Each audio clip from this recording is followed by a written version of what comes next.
this one's going. And we skipped a week. Did we? Because Tess likes the Super Bowl. Is that why? I'm pretty sure that's why. Super Bowl's on Sundays, though. Well, it is on Sundays. I do usually work on Sundays, but you were so excited in getting things on last Saturday that we didn't have time. That's true. Also, you had class. Yeah, that too. It's a good Super Bowl. You can tell who she's rooting for based on that remark. Entirely. Yes. There are no happy Patriots fans. There are definitely no happy Patriots fans. Poor things. And the halftime show was excellent. Yeah, it was. It was very good. It was refreshing. It was. It reminded me of like the last time we were in Texas and we went to the beach. Yeah. It's just such a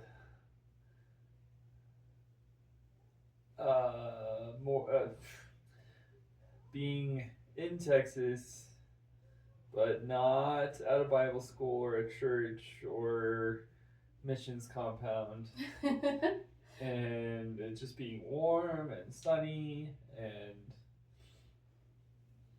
then we had a picnic. Yeah.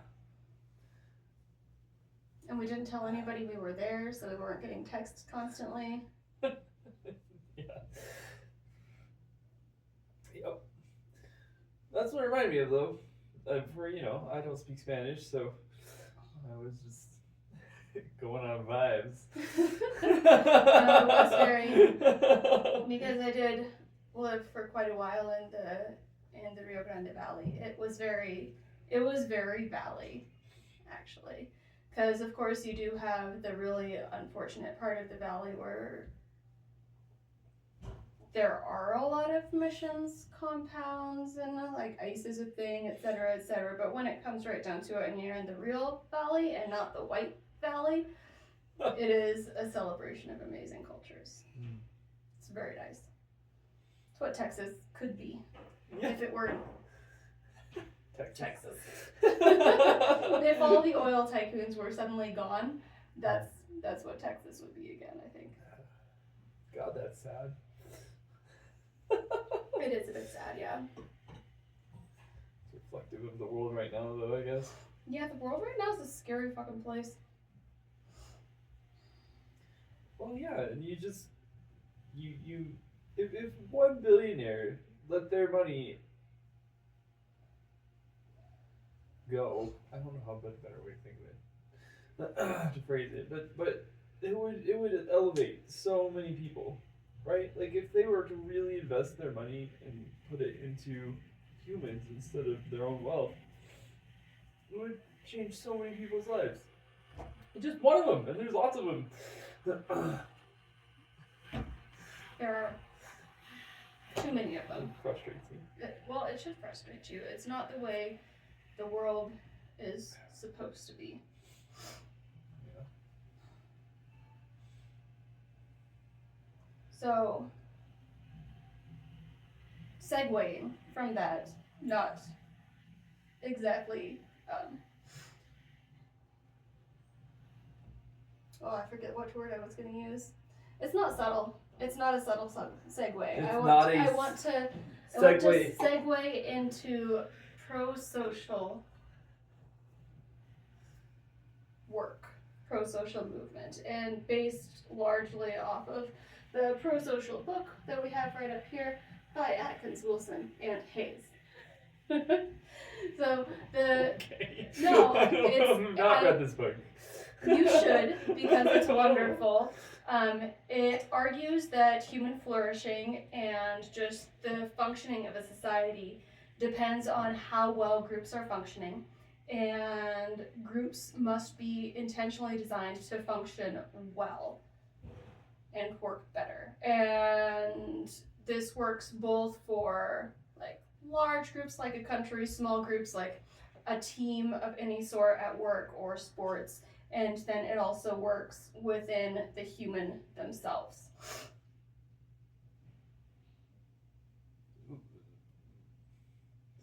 Being what? Being cooperation, essentially. Cooperation, and in American terms, democracy. So everyone feeling that they have a part in the group, that they are valued, and that they are contributing within this group to a greater purpose. And basically, it turns to well-functioning groups are always going to outperform poorly functioning groups. And as you can very obviously tell, in America, we are not a well-functioning group. We are a very, very poorly functioning group, and we are not performing very well as a nation. It's going very poorly. But evolution, in general, favors groups that can work well together. And you can see that in which sort of species thrive both individually, like if your body is functioning well, you will thrive more. And if your group is functioning well, you will thrive more. You will make more progress as a person. If you and your body and your mind are working together, you will make more progress as a group if you are working with all the individual parts of that group effectively.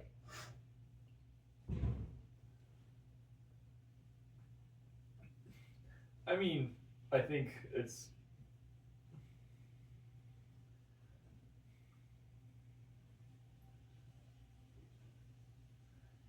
almost obvious, but rare. Yeah. And like that, like I watched the Seahawks this year, right? So, and well, actually, I've watched the Seahawks for several years, and like it was interesting, like the difference between this year and previous years, and seeing, because it was pretty obvious early in the year that team made a very conscious, specific effort to lean into being connected and into friendships, and the coach at the beginning of this year decided that they would have what do you call them, walk and talks, where once a month they would be assigned to groups and given like a topic, and then they would have to walk and talk to each other about it. And you know, they didn't have to they just talk, but they had like a topic they could start with.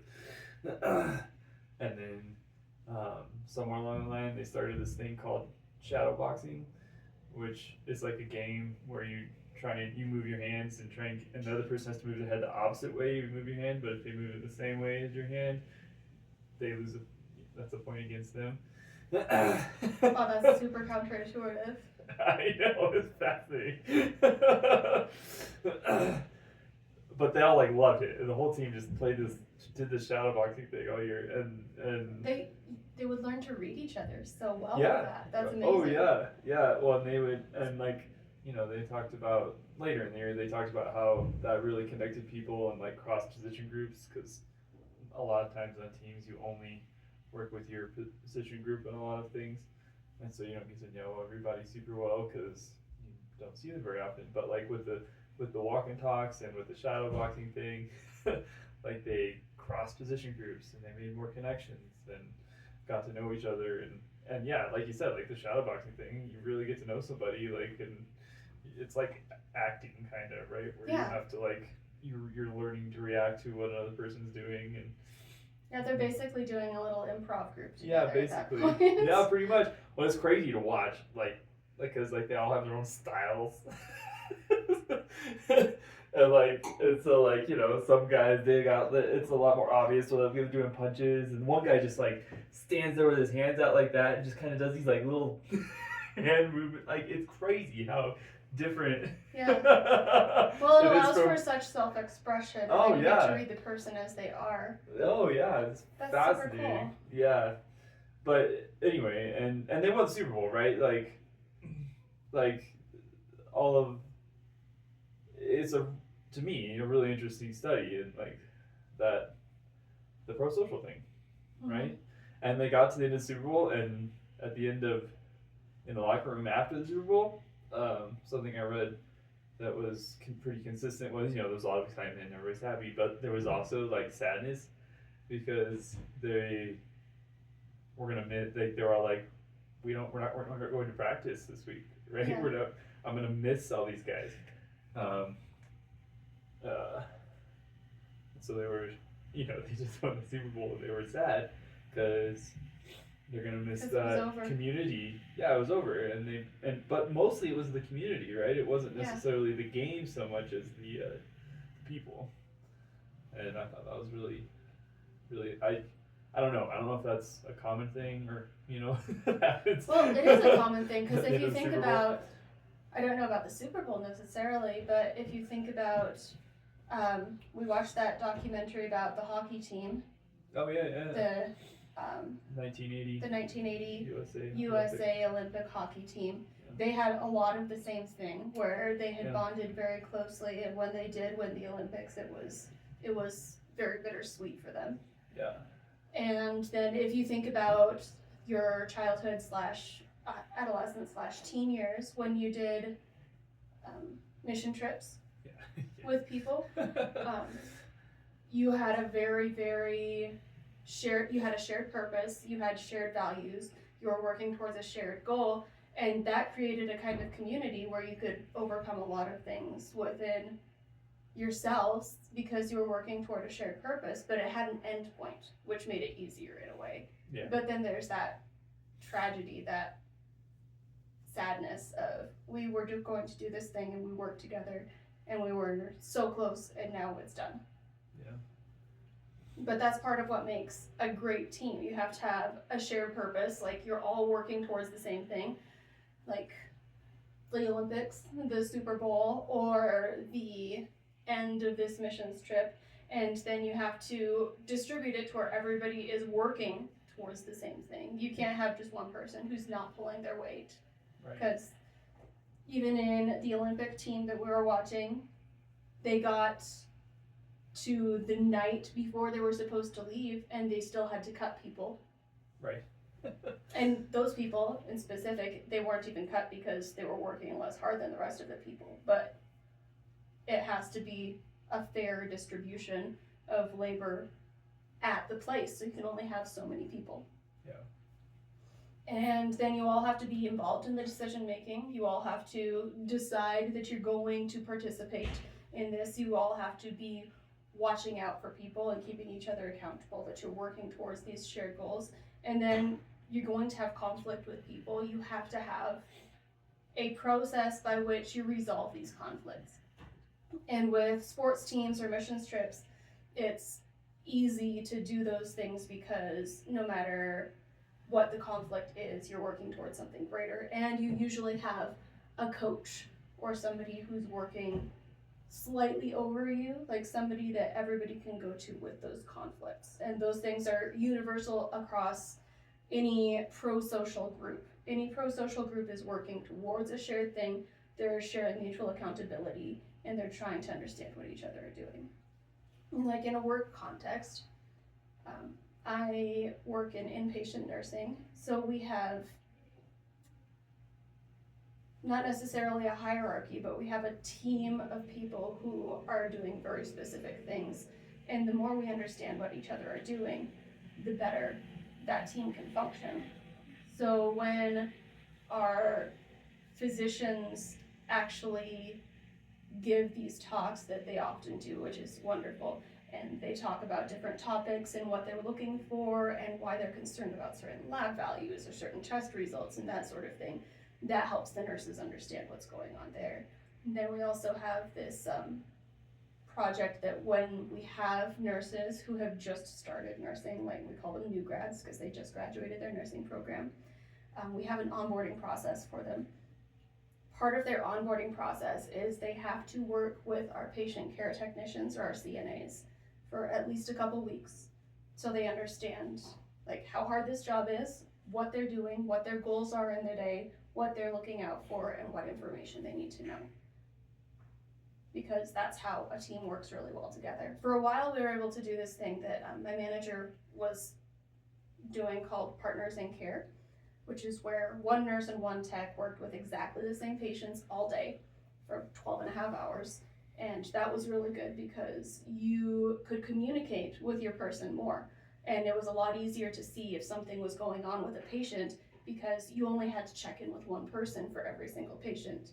And you could do it at a variety of times throughout the day and communicate better and get to know that person better. So if you were working with your coworker and a patient, your coworker could look at you and communicate, hey, something's wrong with this person. Let's try to figure out what that is. Are you concerned? Should I be concerned? Are we both concerned? Let's go get help. It worked a lot better when we could have those communication moments and shared goals. It's a lot like the walking and talking that the Seahawks did, because you get to know people more and you can work better as a team. Yeah. Well, and then, like at my job, we had the teachers at my job had a conversation this week about, because one of the teachers is leaving next year, and about getting a new teacher, and everybody's a little bit nervous because like there isn't the last 4 teachers that's been hired at my job have been 3 of them were definitely internal hires, and one was essentially an internal hire. Strong connection to the team, and so it's been a long time since they've hired. I mean, I don't even know. Like, it hasn't happened since I've been there. So, but they've hired a teacher from outside the building,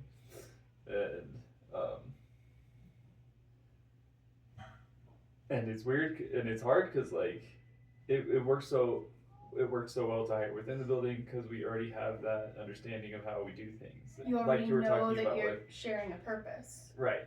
Yeah. Yeah. And there aren't many places or trainings that prepare people for what we do. Right. Like it's not. It's just an unusual place in terms of the kids with high behaviors and dealing with that every day and and I think we have a good culture that can train people, but like I liked what you said about your new grads have to spend a while with the techs and so they understand the job and how hard it is and all that stuff. And like if we do hire a new teacher, like that's like, man, well, maybe they should hang out with the parents for a while and get a good idea of what this job is and what we do here and how the culture works. Yeah. Well, and a lot of times we get so focused on our own jobs or our own lane, essentially. And there's a value to staying in your lane, but there's so much more value to knowing what's going on with the people around you. Because there's so much that we don't understand about what the people around us are doing. And the only way you can know is to admit that you don't know something. It's a humbling experience to walk up to somebody and be like, hey, that thing that you just did, why did you do it that way? Please tell me. I don't understand. And not in a judgmental way, like, what the fuck were you thinking? But in a way that's like, hey, if I understand why you're doing what you're doing, the way you're doing it, I will understand better how to interact with you, what you're doing, what you need from me, and what's going on with all of us, essentially. It's interdisciplinary communication is what we call it in healthcare, because if you're going to take good care of your patient, you need to know why the physician is doing that, why these specialists were called in specifically, and in my unit, why does speech want that and when, and what about occupational therapy, what about physical therapy, what about this person and that person, what do we need to work together effectively for the good of this patient. Shared goals. Yeah. Instead of just being like, my goals are the only goals, I need to do this, everybody else get the fuck out of this room, we're doing this thing right now. It doesn't work very well. Yeah. and it's way harder than it sounds. It is way Well, harder. people than are it sounds. not trained to think that way, I think, on average. And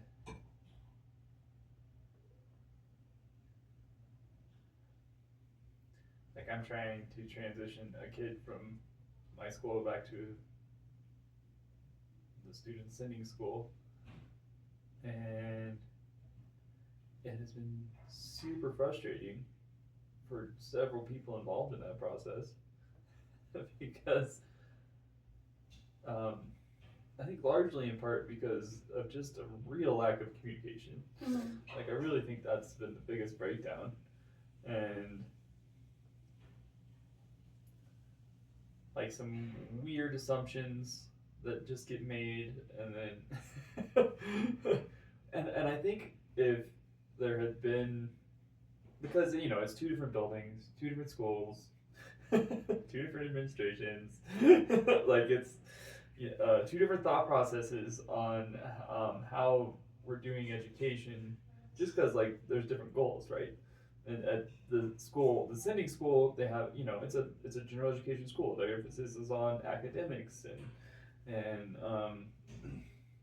state standards and you know, which it's supposed to be, right? Like that's Right. That's just Well, the way it is. that's how, that's their purpose. Right. Essentially, that's what they're trying to accomplish. Yeah. But it's very different in my building where our goals are, you know, helping kids with behaviors and getting to a place where they can be in that general education setting to do the academics. But right, it's a different goal for us, and it's been interesting to me to watch as like those goals have just seriously clashed in trying to do this transition, and Right. like and the worry on the Sydney school's part versus the like I've been a little frustrated with my school, and just like there seems to be a lack of desire to help the other school, which I would love to think we should do that more, but I don't know. Yeah. I get it, because you know it's not like we have a ton of resources or anything to expend on that, but But you don't share a vision. right, and it's tough. Yeah. No, and we don't, and so it's really, and so and like and it's frustrating because like my school is like, why aren't you guys just ready to take this kid? Is kind of like the feeling, which I get, like, but at the same time, the other school is like, Why didn't you fix this kid? yeah, kinda, yeah, and the poor kid is kind of in the middle, you Mhm. know, like he's ready to, And he's young. He's under 10. yeah, and he's, I think, I firmly believe he's reached a point behaviorally. He should be going to a general education school, but like at the same time, it's going to be a stretch for him to do the academic work that they typically demand. Right. And so it's like this weird middle ground of weirdness, right? Well, and a lot of that is just a lack of shared vision due to a lack of understanding. Yeah, for sure. Well, and that's not necessarily, just like when you look at America socially, that lack of understanding is not necessarily an intentional thing. It's a lack of the opportunity to understand where each other are coming from, because you're all doing your jobs constantly, like that you have to get them done no Yep. matter what. Yep. And that since you don't interact with these people on a very regular basis, since you don't have walk and talks, since you don't shadow box together, essentially, there's very little opportunity for consensus on what these things actually need and what the goals actually are and what those look like on a practical basis. Yeah. No, it's super tough. That's really hard. Yeah. And yeah, there's been, and again, like I said, it's led to lots of frustration for multiple parties. Yeah. and I try, you know, I get frustrated sometimes too, but like I keep trying to step back and be like, these people are trying to do this person's trying to do this, you know, and they're all trying their best at what they're doing. I think, you know, it's just um,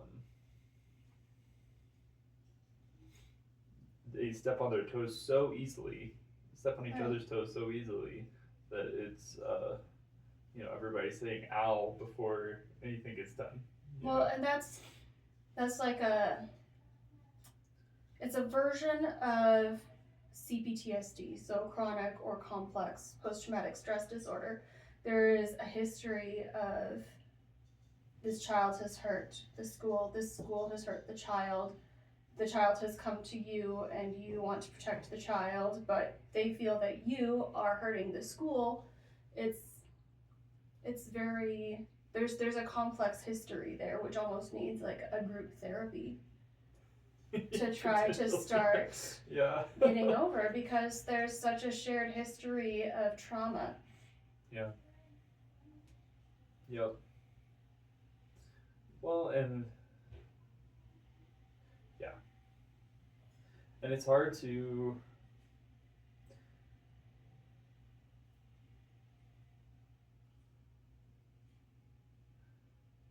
for people to be flexible on how they do things. Mm-hmm.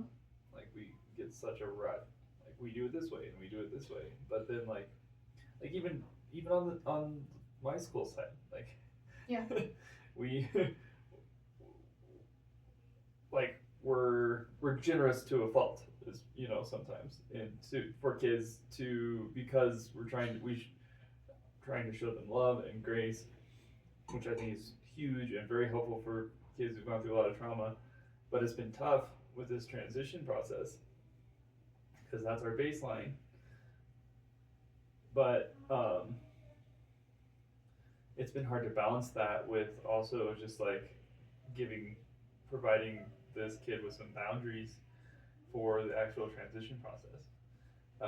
Because he's young and, you know, to just say, we're going to do what you want to do is a little bit like it's I thought in my opinion hard for him. Well, that's unfair. He has so very little of a frontal lobe. For sure, exactly. Poor baby. Yeah, but and that's but that the thought process flows from that, you know, giving grace and um, being really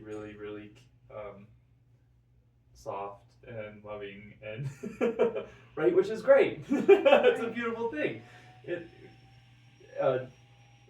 but they still need the boundaries aspect of it too, which is I still loving and grace I think, but it's that line gets really blurry. Yeah. Right, it's easy for that line to get blurry, and then on the other side at the other school, you know, they're so it's so get your work done. Right, because they're trying to like challenge the students to grow academically and da da da da da, right? Like it's so the opposite of there's a lot they were strongly emphasizing the challenging kids to grow and be better, and they could probably use a little bit more grace in their language from my observation, right? Well, but that's a very prosocial behavior that you're trying to reach for there, and what you're teaching these children is a psychological flexibility. And what the adults lack when it comes to trying to work together to reach this shared goal is psychological flexibility. For sure. Because the school you're trying to transition this child to, they're very rigid in their psychological beliefs. And your school is also very rigid in their psychological beliefs. Yes. Exactly. But you need several things for psychological flexibility. You need an awareness of what you are doing, what you're trying to do, and what others are doing. You need emotional regulation, which I feel like is lacking in the adults in this situation. For sure. And you need a values-based action, and they're trying to take action by saying, no, we need these things, and you're trying to take action by saying, you said we had these things. Right. So let's figure it out together. And what you are teaching your children and what the adults are lacking is essentially acceptance and commitment therapy. Yeah. You act. Yeah, exactly. act. So, in your understanding, what is ACT the way that you use it at your school? I need a refresher on ACT. Okay, it's okay. It's a psychotherapy. It's supposed to be actions oriented. It's based in mindfulness, and it's supposed to help encourage psychological flexibility by accepting your emotions, even if they're hard, and committing to a course of action. Okay. You're supposed to commit to behavioral changes that are good for you and for the people around you. And prosocially, that involves awareness of the people around you and their needs and their values and their intentions. Yeah. A lot of that is like, I think like, directly, our use of that is like sitting with your feelings. Mm-hmm. That's a big one we do at our job, or ask kids to do. Yeah. Well, one of the big things that I've noticed that you do there is accept your feelings, like name them. Yeah, right. Which is something that a lot of adults don't do. Even in my job, they're very unable to be like, hey, I'm frustrated, I'm angry, I'm sad. No, even at my job, the adults are bad at that. Yeah. Like, it's not something that's terribly socially normal or accepted, or I don't know, all of those things probably. We all have our masks, and it's ironic because we try so hard to teach our kids these things. And we're so bad at it. It's very interesting to me. Well, but it's very of the time. What we were taught growing up for the past several generations has been that you are at the mercy of your emotions. Like, they are there and there's nothing you can do about them. Yeah. And a lot of that stems from the emotional constipation that was just so widely utilized, especially with our baby boomer generation and our greatest generation. There were a lot of wars going on, so they have to stuff everything down as the males, and then as the females, they are entirely at the mercy of their roaming uteruses, and there's nothing they can do during these hysterical periods. Everybody just has to weather the storm and pretend it's not happening as best they can, which is exactly the opposite of what you need to do in order to take control of these emotions. You need to name them, and then there's a process called cognitive diffusion. And it's not diffusion as in like a diffuser, like, oh, they're just going up through the incense and passing into the air. It's defusing a bomb. Like, this bomb is still here. This emotion is still here that could go off. I am removing the fuse from it and observing it as an object. I see that emotion. That emotion is not me. That emotion is not forever. It will pass. And I need to take this moment and allow it to do so. Which is something that you do at your job with processing. It's something that I do at my job. Oh, for sure. Because when you take a child away from the group so they can work through that emotion and name it and repair the harm with the people that they have harmed. We do something a little bit similar at my job, even though it's not necessarily as intentional and emotion focused. It is, you have proven that you don't have capacity. You have proven that you are a danger to yourself or others. You are not allowing us to care for you, and you will die if we do not. And your brain is not functioning appropriately right now on a physiological level. So now we need to put your restraints on and give you some Zyprexa. Like, you have to work through something so that moment can pass. Ideally, that moment does pass. The Zyprexa wears off, the restraints come off, everybody's okay.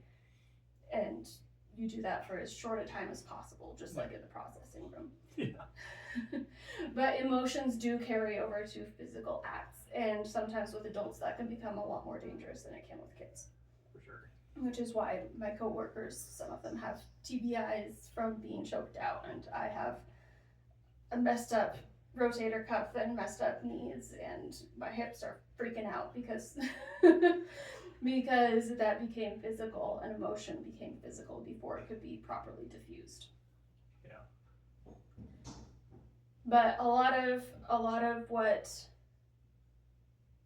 happens in those moments where you're not able to properly diffuse a situation is that you lose mindfulness. You go from, this is where we are, this is the present, this is what we need to do. We need to take this person to their bed, and we need to keep them there so they will be safe. And when you come out of that mindfulness, it's, oh my God, I'm gonna get hurt. Everybody panic, everybody run, everybody scream, call security, and bad things happen when you lose mindfulness. Yeah. And in the case of the children that you're processing, they assume that this is their life now and forever, and they lose mindfulness, and they're not aware of what their body is doing necessarily. Just a lot like the patients that I have with brain damage. Yeah.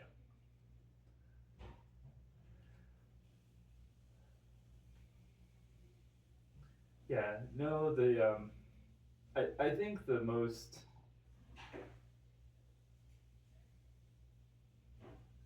I mean, I see it with the kids I work with. You see it all the time where they're fully dysregulated, right? Like it's usually very obvious where I work, where it's gone from screaming to throwing things to kicking people, and right, it's like just very obvious. Mm-hmm. Kids dysregulated, but I think it's usually less obvious when the adults are dysregulated, right? Like in my daily work experience, right? Like as opposed to your job when you're working with adults, if you have a similar scenario where it's very obvious, right? Mm-hmm. But like it's hard, or it's easy to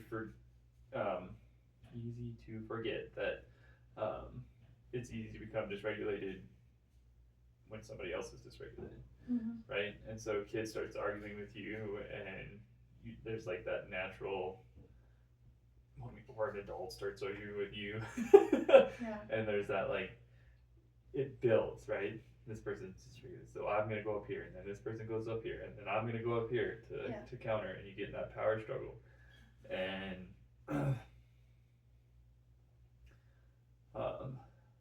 one of my least favorite feelings is stepping back and be like, crap, I'm in a power struggle. I hate that feeling when I recognize that I'm doing it, right?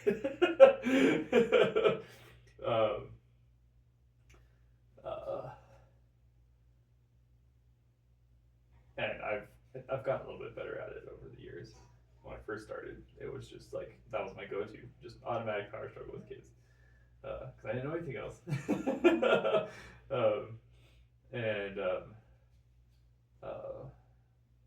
But like, and usually the way out of a power struggle is uncomfortable, because you have to, on average, give up power in order to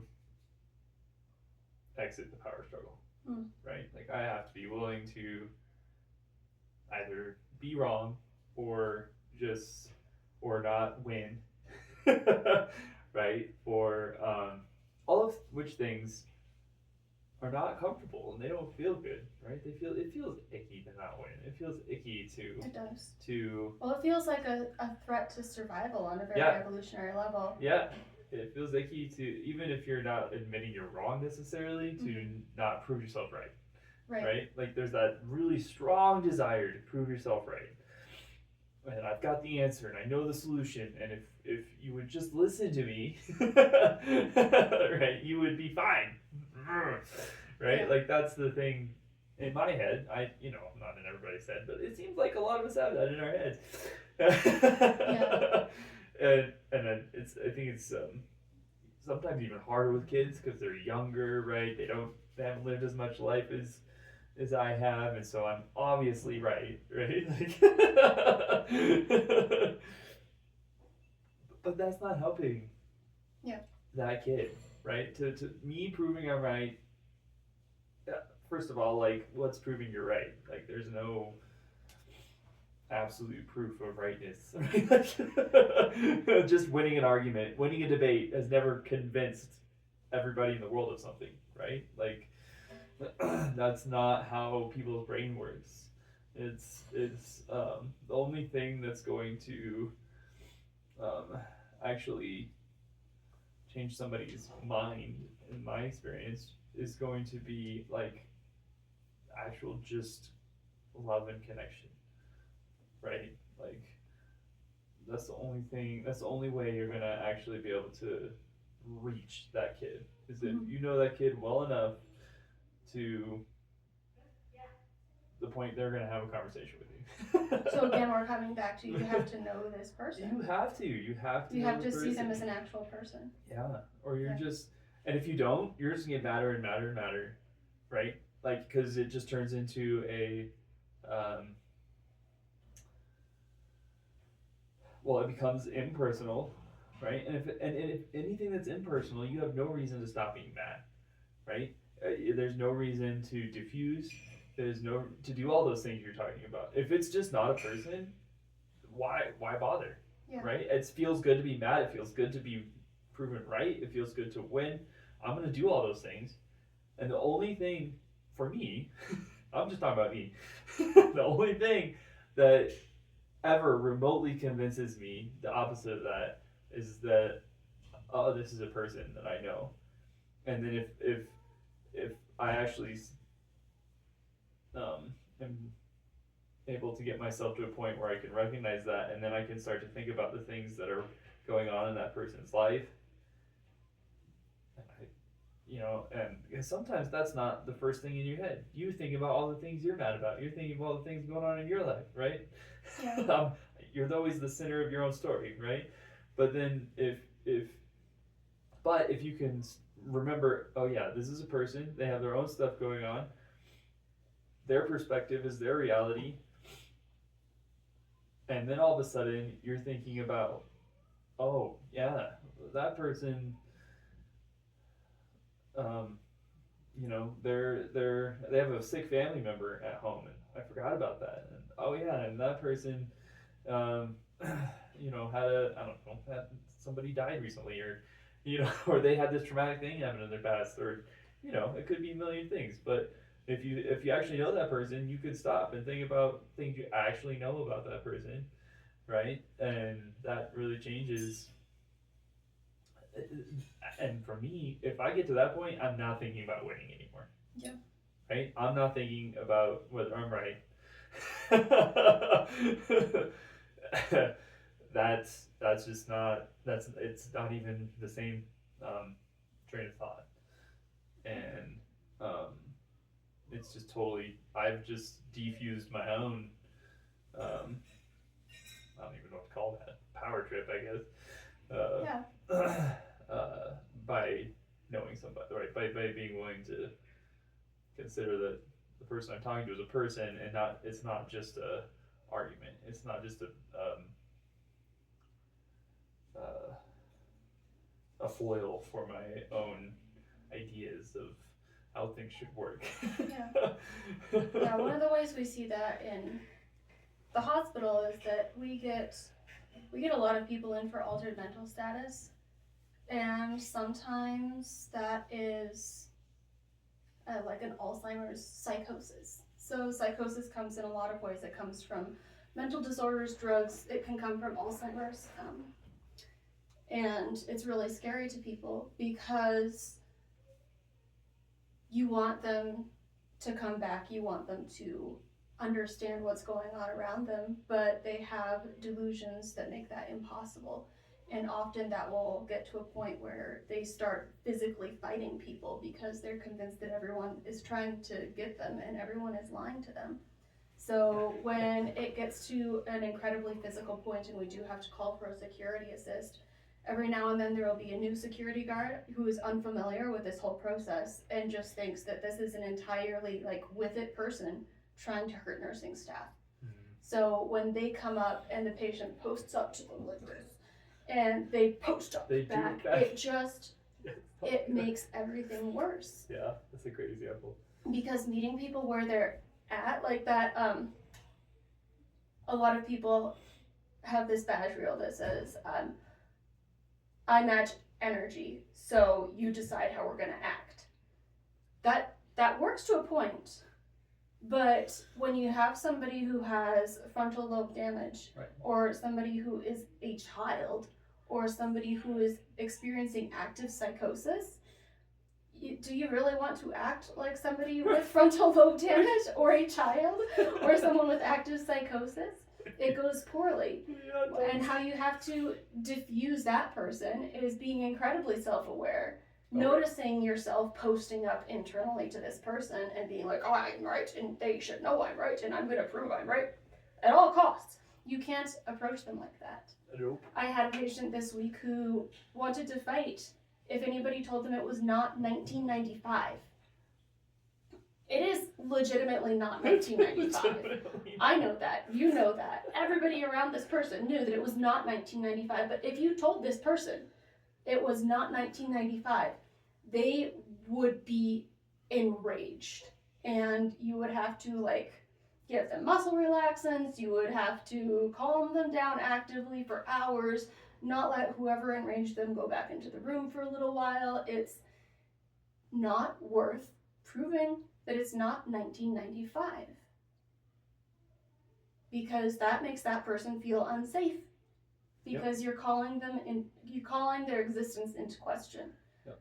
You have to meet them where they're at in a different way by being like, wow, seems like you're very frustrated with what's going on around you. What can we do to make you more comfortable?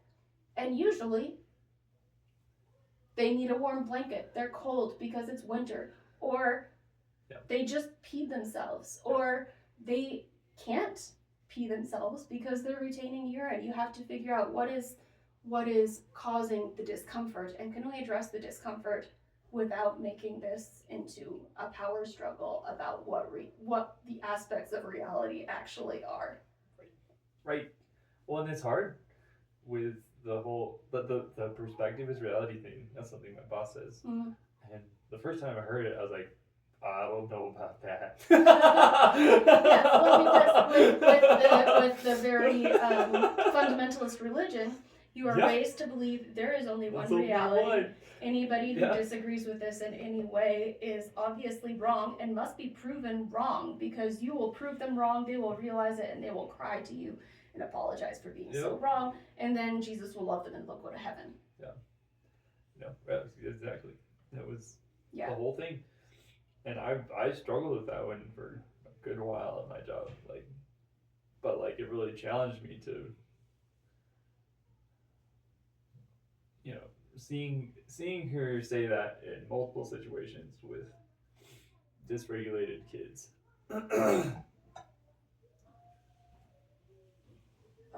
And how quickly, because essentially what that is, telling a kid perspectives of reality, it's so affirming to that human in what most of us would consider the last situation we would want to be in. Right? and same with your job, right? None of us want to end up at the hospital losing our minds.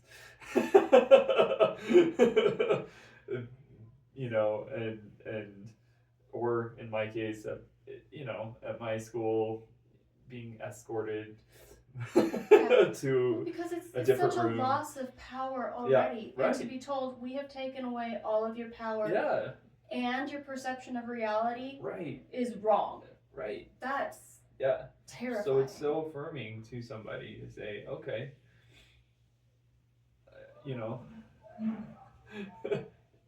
perception is reality. So you're saying this, so I'm going to,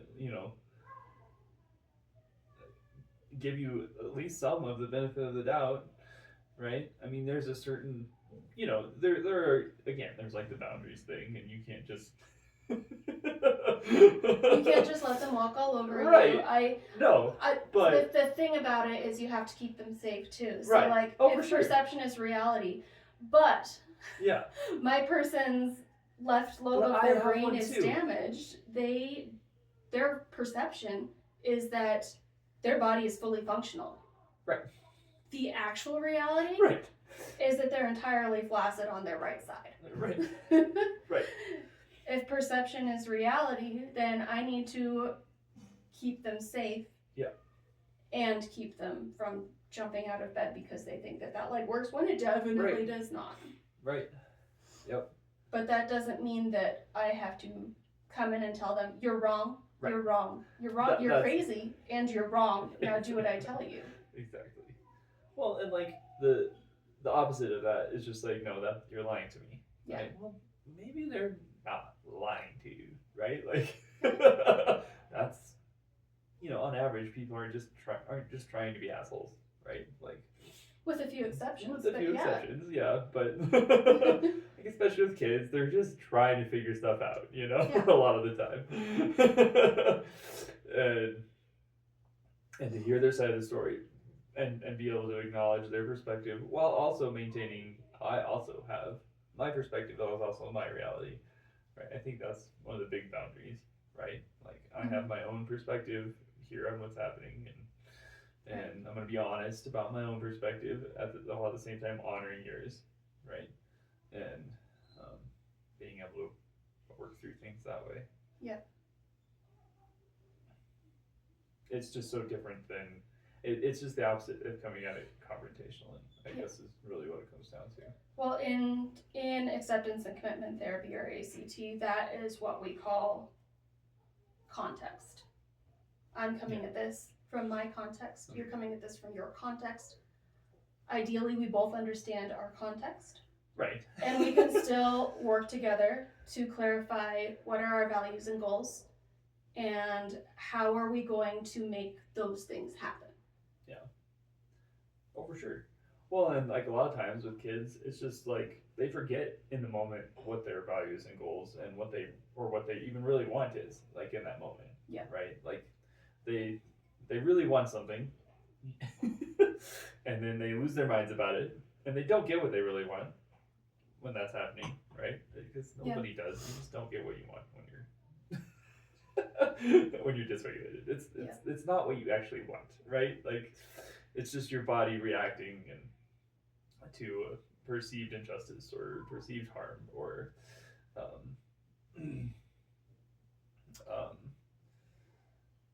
perceived danger or a perceived threat, and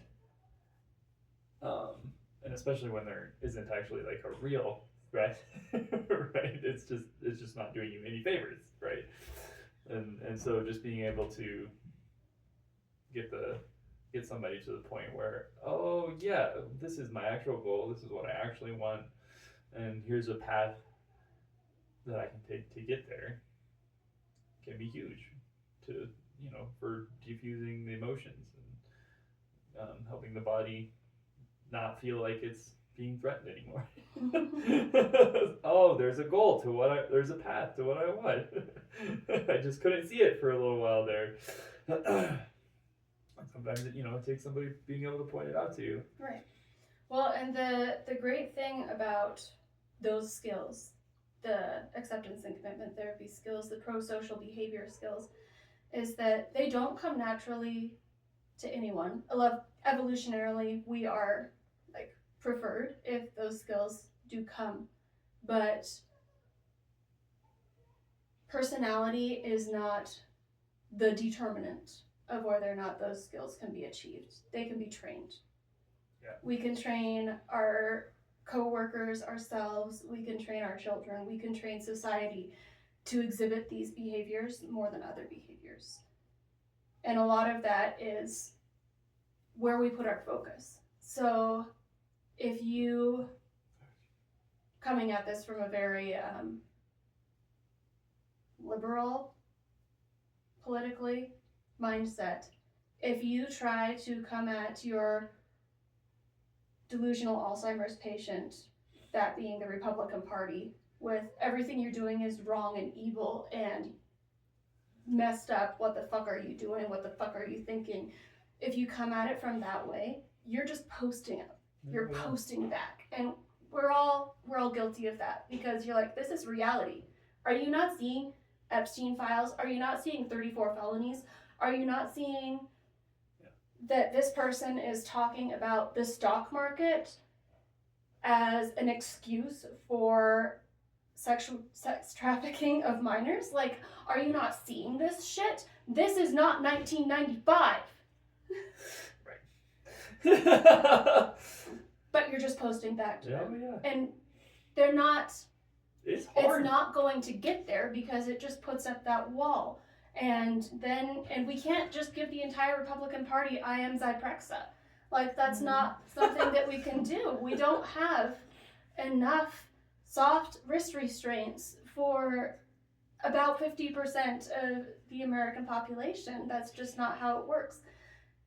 Because what they're experiencing is not, it's not 1995. What they're experiencing is, you are threatening my entire existence right now by being yourself. I can see you now, and it's pissing me off, Robert. To quote Marcus the Worm. I know you don't know Marcus the Worm very well. But you can't just post up and expect that matching energy is going to fix things. You have to take them entirely out of it. And another way that we do that is by calling in another person, like somebody else, to do the reality check. Because I had a patient who stayed with us for months and months, and he would get so angry because we were keeping him against his will. He was not capable of making his own decisions. We had to wait for a safe place for him to go, and it took months for that to happen. And every now and then he would pack up his things and he would leave, and he would try to get into the elevator, and we would have to stop him. And you could shoot him up with drugs, because, I mean, it's a weird way to say that. But we did have a few intramuscular drugs that we could try to help him calm down just a little bit. They wouldn't knock him out or anything. They would just help bring down that response a little bit. But he still knew we're keeping him hostage, and he doesn't want to be here. He wants to go do his own thing. So one of the best ways we could do that was bring in a security guard who liked the Steelers. And as soon as that security guard showed up, he would be like, oh my God, did you see the game? And the patient would snap out entirely and just be like, oh yeah, it was such a good game, and we did this and we did that, Steelers, Steelers, Steelers. And then he would just start walking back to the room, and the patient would go with him. We'd all sit down on the couch and we'd have a lovely conversation. Everybody was fine. Usually nobody got hurt. But it was exactly the opposite of matching energy. Yeah. It was, instead of, you hate me, well, I hate you. It was, hey, you know that thing we love? Let's work on that. Let's do that together. Let's switch our focus here. We do have shared values. We do have shared beliefs. We do have shared goals and values. Let's go that way. Let's go that way instead. And that was a way to reorient. And then the patient would be more willing to be reoriented, instead of, for example, that it's 1995 and you're trying to murder me. You could be like, oh, do you know what holiday is coming up? And he'd be like, oh, it's the Super Bowl, or oh, it's Valentine's Day. And he would be able to be reoriented like that. And you could be like, oh, and can you believe it's 2026 already? And he'd be like, oh yeah, that's crazy, man. I'm so old now. And he would come around to it in exactly the opposite way. Yeah. Because that head-on collision just it doesn't work. Yeah. But it enhances, when you come at it from a place of shared values and shared beliefs and shared commitments, it takes away those disagreements, and it helps assure that person, you belong here. Yeah. Like, there's a reason you're here, and we're all trying to help you, and we're all trying to get this done together, and we all like ice cream, so let's please ice cream. And that's not to say that he was right when he said it was 1995. But he's more willing to consider when he feels like he's not being othered, when he feels like you're not just treating him like a wild animal. Yeah. It's super hard when it feels like somebody else is treating you like a wild animal too. Yeah, it is. Like it's, well, because again, like you have to have your own boundaries, right? Mm-hmm. Like there's a point where you can't engage, yep. right? Like if you're getting so dysregulated because of how you're being treated, right? Because like other people will come at you in that post up way, and sometimes like I'm not. It's too much for me. Yeah. Right. Like it's just wow. Like you hit me in all of the weak spots, and if I try and continue with this, I'm gonna start posting up out of self defense. Yeah. Right. And I don't have maybe I'm not strong enough or haven't done enough work or I don't know. No, or just self aware enough to know I can't continue to engage. Well, because it's not an issue of being I should be more. It's not an issue of I should be more. It's going back to that acceptance and commitment therapy. That is context. You have to put yourself in context, and you have to put the other person in context. Right. And if the context is, this is not something I can engage with right now, and I need to step back. Yeah. That is a strength, because you are respecting your own context, and you are allowing the psychological flexibility of, I need to do something else. But why we don't like to do that is because there's a humility there to accepting your own limitations. Yeah.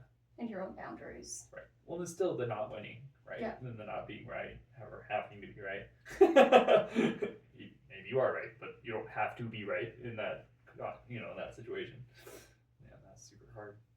It is. Yeah. Like it's like it's hard to like. Well, the political example is a great example of how hard it is. Yeah. Right? Like it's so hard to decide, especially in the moment. Yeah. Right? In the moment when everything flares up and somebody's disagreeing with you and they're right in front of you and you're trying to make decisions and the urge to win, to be right, is so strong in that moment. And I watch people all the time, and I've done it a lot. I mean, I do it all the time, more often than I care to admit. It helps to just look into their eyes and see the lead paint behind. And be like, yeah, I can't argue with lead. Yeah. Well, and with people, even with like students who are kind of prone to that arguing, and I just know it, and that's like their go-to. Like my go-to has just been to stop. Yep. Like, oh, this turned into argument. I'm not arguing. Like that's not what we're doing. That's not my goal. It's not. We're just not gonna do that. If that means I'm just gonna leave, that's fine. We're still not arguing. That means coming into it prepared. If you know the person, like, we're just gonna do this. That's what we have to start by being prepared for the worst. Right. I have to start by assuming I'm going to need to leave this space. Yeah. How do I do that safely? Yeah. For everyone. Yeah. Absolutely. Yeah.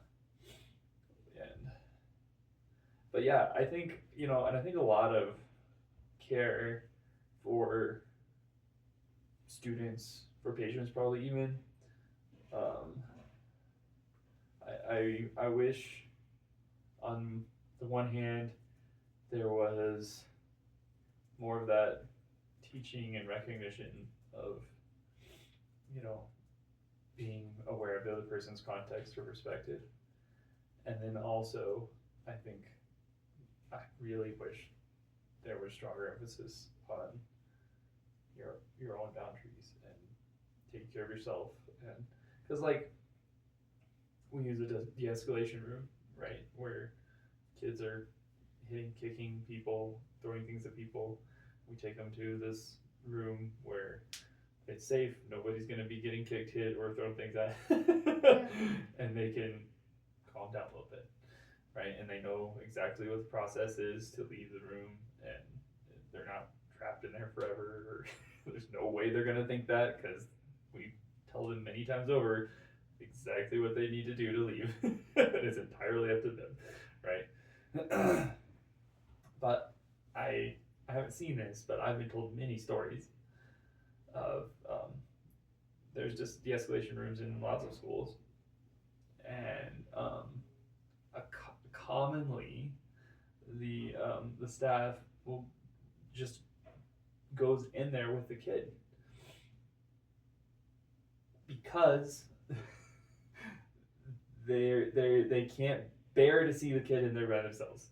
Like that's I've been told this a couple of times by different people. Like I have to be in there. Like that's their whole, and I'm like, but my whole thing is that's not safe for you. This other human is dysregulated, and the whole point of this room is to have a safe space for all of us, right? Yeah. That's the whole point. It wouldn't exist. It shouldn't exist if that's not what it's for. Yeah. Right? But there's no, they haven't been trained. They haven't been trained in space and the therapeutic value of space. Yeah, in the therapeutic value of space, or even just their own self-preservation. Yeah. Right? They have the sacrifice is so highly valued. I'm willing to go into this space and just forego all of my own personal rights to safety, right? That's what they're saying. By entering that space with a dysregulated person, that's saying my safety isn't worth isn't worth enough for me to use this tool.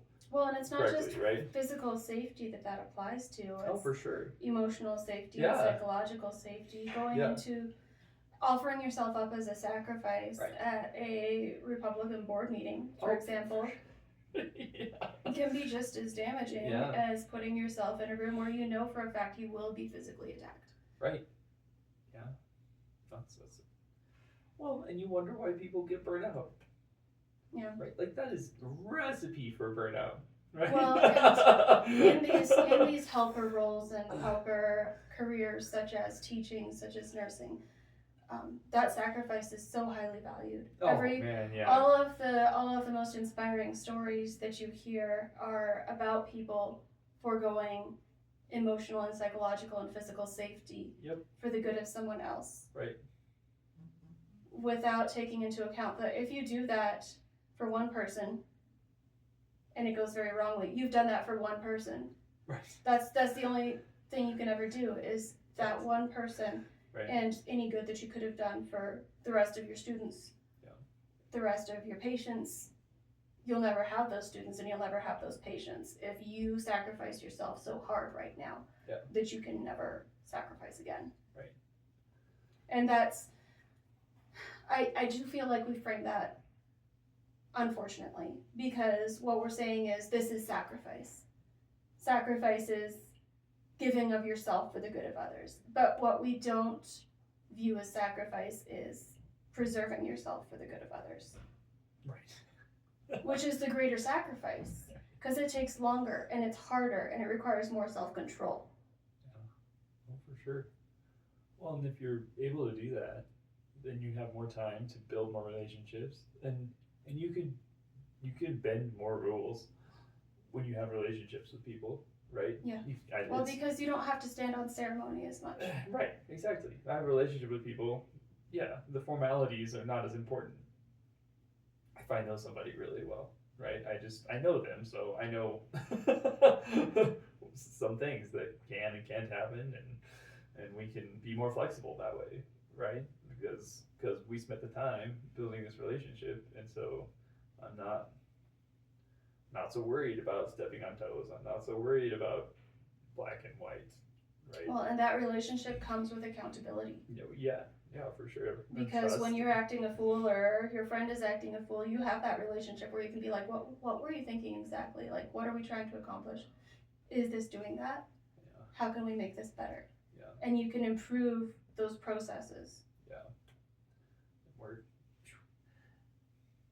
Kills me though, because like the amount of there's not many friendships I have where I can say that's a thing. Yeah. like just to take it out of work space to social space, like it's not normalized. I know. Because it almost automatically starts to become a power struggle. Yeah. Because of the culture we've made. Yeah, you step on people's toes so fast, and then everybody just runs for the hills. But it is one of those things that needs to be intentionally built. Yeah, for sure, and it's so it requires so work and intention, and you have to, and I mean, you have to start with yourself and knowing who you are and what you like, and it's a lot. And I'm just started. This is one of those things I've been realizing this semester. It's just like how much work I still have to do of building my foundation of knowing who I am and being comfortable in that, and knowing what I like and what I care about and what I'm passionate about, and because like it's hard. I'm still working on it. Like I know I just left so much of that up in the air for so many years. Partially because it just felt more comfortable to just be able to like kind of fit in any space I found myself in, because I didn't have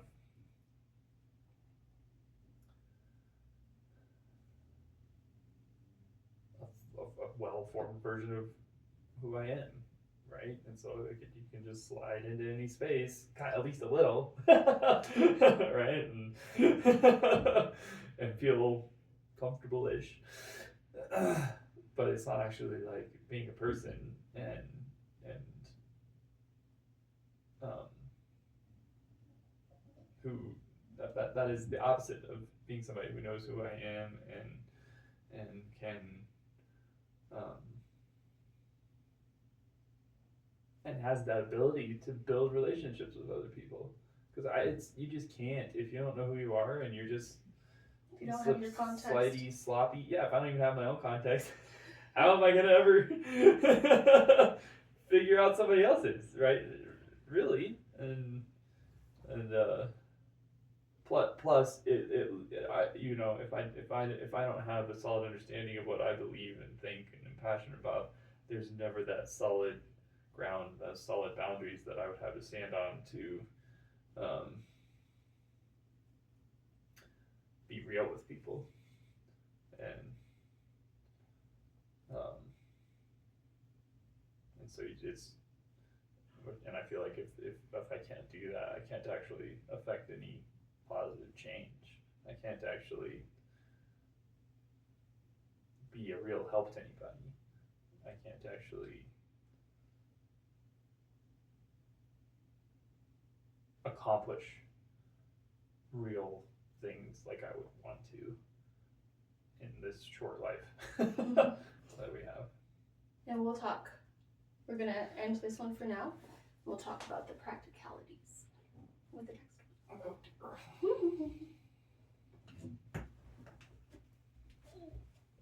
I don't have knees.